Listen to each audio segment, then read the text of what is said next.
समरासुर के अपहरण करने से आपको एक मछली ने निगल लिया था और मछली समरासुर की रसोई में आई और रसोई में आप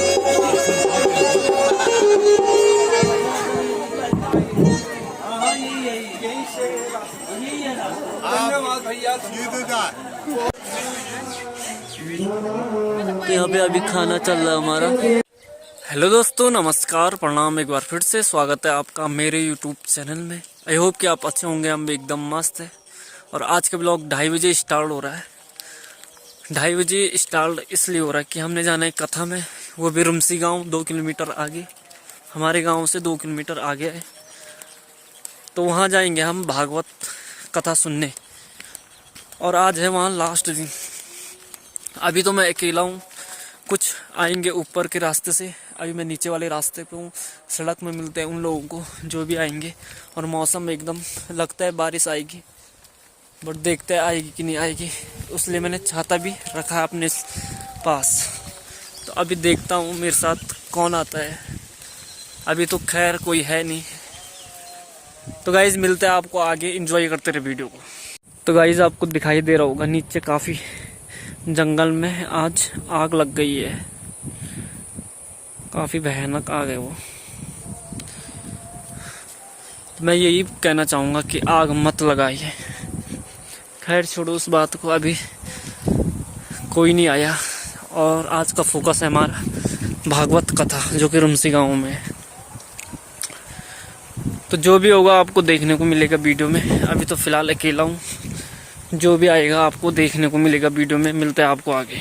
तो गाइज़ अभी मैं काफ़ी दूर पहुँच चुका हूँ, करीब 1 किलोमीटर। जो पीछे आपको बांझ का जंगल दिखाई दे रहा होगा, वहाँ पे तो काफ़ी डर लगता है अकेले में, क्योंकि शेर वगैरह का डर रहता ही है वहाँ, इसलिए थोड़ा डर लग गया था। बट कोई नहीं, थोड़ा ही बच रखा, उतनी दूरी तय कर ली मैंने, बस उतना ही, थोड़ा और बच रखा है। उसके बाद डायरेक्टली आपको कथा सुनाएंगे। मेरा गांव वो रहा मौसार, रुमसी गांव में प्रवेश कर लिया मैंने। कथा आगे हो रही है।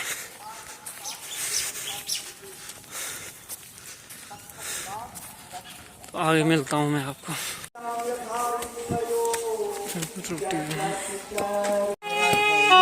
भगवान श्री कृष्ण जब बकासुर की बहन बकी, जब भगवान श्री कृष्ण 6 दिन के थे ना, तो भगवान जानते थे कि ये मुझे मारने के लिए आ रखी है। और भगवान ने उस पूतना को वो गति प्रदान की, वो गति अपनी माँ यशोदा को नहीं की, वो गति प्रदान माँ कौशल्या को नहीं की, जो गति पूतना को पहले ही कर दी थी। तो ऐसे दयालु श्री कृष्ण चंद्र के शरण में कौन नहीं जाना चाहेगा। तमुआ दयालुम सरलम ब्रजेम, ऐसे हैं श्री कृष्ण। भगवान ने 10 वर्ष की अवस्था में वृंदावन का त्याग करके मथुरा में रहे। 2 वर्ष तक विद्या अध्ययन के लिए सांदीपनी गुरु के आश्रम में उज्जैन में रहे। पुनः 12 वर्ष मथुरा में रहे। मथुरा में जब तक रहे तब तक जरासंध ने बार बार मथुरा पर आक्रमण किया। भगवान जानते थे जब तक मैं इस मथुरा में रहूंगा तब तक ये जरासंध बार बार यहाँ आक्रमण करेगा। अतः भगवान ने आज मथुरा का भी त्याग किया और भारतवर्ष के पश्चिमी भाग में समुद्र के बीचों बीच विश्वकर्मा को आदेश दिया कि ऐसी नगरी का निर्माण करो कि जो भव्य हो। तो विश्वकर्मा ने द्वारिकापुरी का निर्माण किया और भगवान 25 वर्ष की अवस्था में द्वारिकाधीश बन गए। बोलो द्वारिकाधीश भगवान की।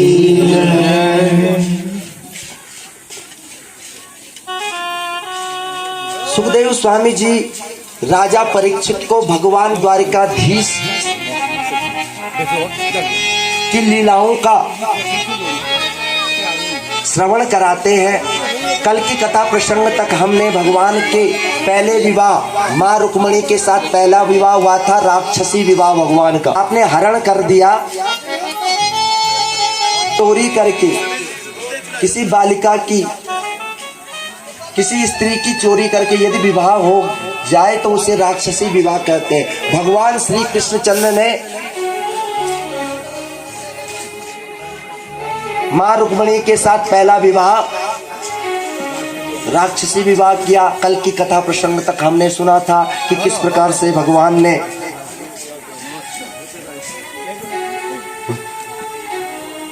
राजासी भीष्म को नामहं अतंदिशेषवा गया एतते ते मही देवा एसते विशतम मया।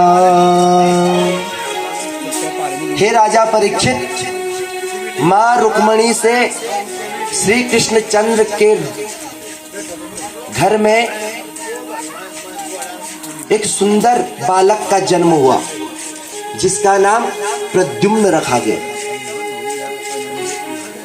सुखदेव स्वामी जी कहते हैं कि हे राजन, जब ये प्रद्युम्न का जन्म हुआ तो जन्म होते, क्योंकि मछली वहीं जा रही थी सम्रासुर की खाने के लिए, सम्रासुर के लिए।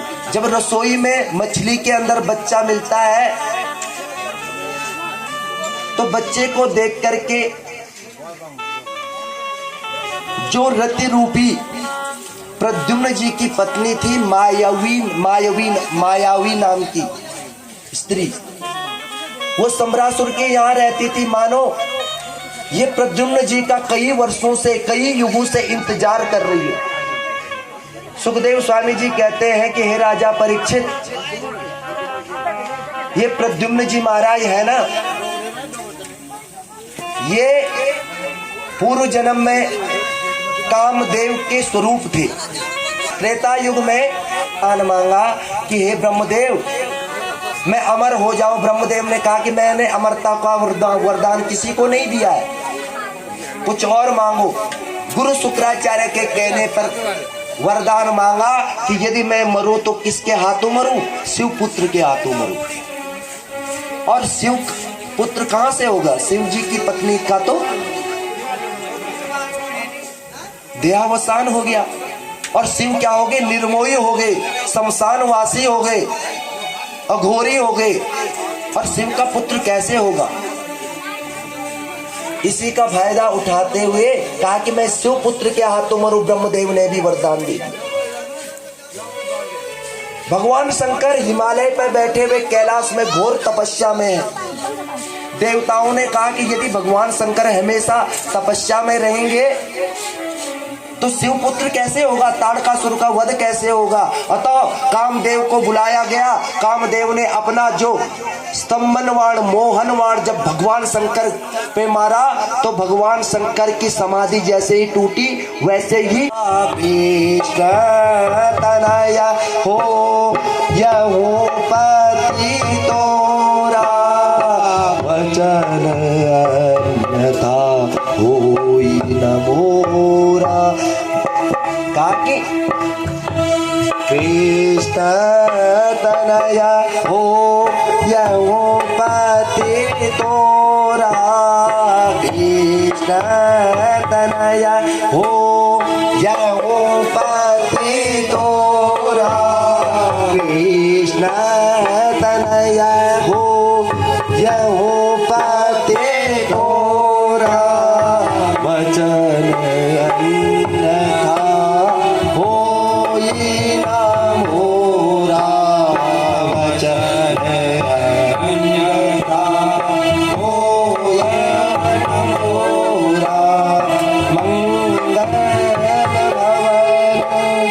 अमंगल हारे, मंगल भवन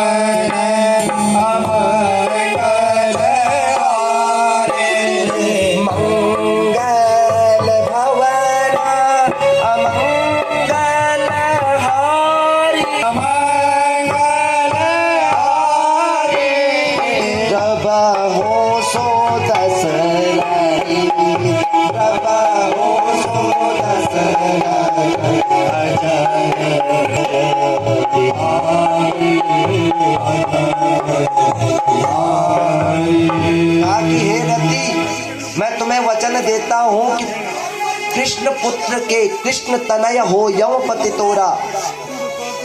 इस समय तो कामदेव भस्म हो चुका, लेकिन मैं तुम्हें आपको विवाह करना पड़ेगा। भगवान हो चुका है, कहा कि कोई नहीं, विवाह हो। ठीक है, एक से भले दो। श्री कृष्ण द्वारिकाधीश आज जामवंती जी को साथ में लेकर के द्वारिका में आते हैं और विधि विधान के साथ भगवान का दूसरा विवाह संपन्न होता। बोलो द्वारिका। परखते हैं कि ये है स्वीकार करने योग्य या नहीं। जैसे सोने से जब कोई आभूषण बनाते हैं तो सुनार क्या करता है, सोने को कुंदन पे तपाता है, और जब कुंदन पे तपाकर सोना गर्म हो जाता है, लचीला हो जाता है, तब उससे गहने की आकृति देता। अरे जैसे भात बनाने का मैंने उदाहरण दिया था कि जैसे चावल को हम धान काट करके लाते हैं, कूटते हैं, फिर भी चावल क्या रहता है, सॉफ्ट कठोर रहता है। फिर हम पानी में उबालते हैं, पानी में उबालने के बाद जब वो बिल्कुल कोमल हो जाता है, तब उसे हम ग्रहण करते हैं। वैसे ही भगवान भी भक्त के साथ करते हैं। भक्त और भात में कोई अंतर नहीं होता है। जो भगवान का भक्त होता है ना, उसको कष्ट अवश्य मिलता है, और थोड़ी सी कष्ट नहीं, बहुत कष्ट मिलता है।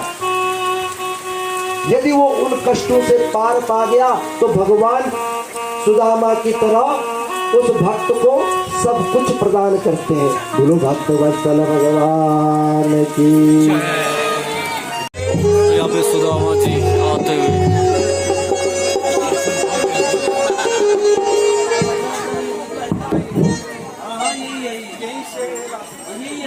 धन्यवाद भैया।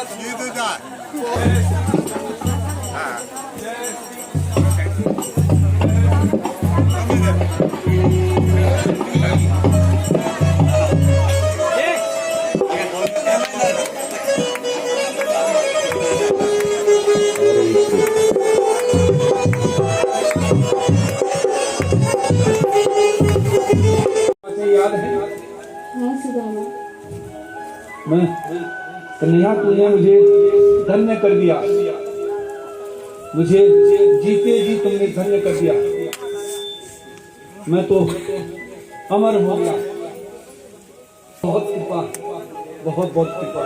मैं तुझे कभी उपकार नहीं होता सुदामा। अरे कन्हैया, नहीं कन्हैया, मैंने तो हमेशा ही तुम्हारे साथ ऐसे ऐसे खेल खेले हैं कि तुम्हें हमेशा शर्मिंदा ही किया है, परेशान ही किया है। नहीं सुदामा, ऐसा नहीं है सुदामा। ये तुम्हारा महान बड़प्पन है कन्हैया, कि जो तुम मेरी हर बातों को सबके प्राणपति स्वामी, सबके प्राणपति, सबेरे मिलाऊं दयामय, सबेरे मिलाऊं दयामय, तुमको मैं कुमति ओम जय जगदीश हरे। तो यहाँ पे खाना एकदम रेडी हो चुका है। मातम खाएंगे अभी, उसके बाद घर निकल जाएंगे। यहाँ पे हमारे गांव के दो व्यक्ति अभी खाना खा रहे। सबसे पहले पटवारी साहब भी आ चुके हैं। चाचा जी यहाँ पे खाना खा रहे, मातम प्रसाद ले रहे। ये मेरे चाचा जी तुमको नहीं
अभी सभी के लिए प्रसाद मिल रहा है यहाँ पे और हम भी चलते घर, आगे मुलाकात होगी आपसे। गाइस मैं फाइनली घर पे पहुंच चुका हूँ। उम्मीद है कि आपको वीडियो अच्छी लगी होगी। अगर आपको अच्छी लगी है, भागवत कथा सुन के मजा आए तो एक लाइक तो बनता है, प्लस शेयर कर देना। अगर चैनल में पहली बार हो तो चैनल को सब्सक्राइब कर देना। मिलता है आपको नेक्स्ट वीडियो में, तब तक के लिए जय उत्तराखंड, जय केदार, जय भारत, ऑल द बेस्ट।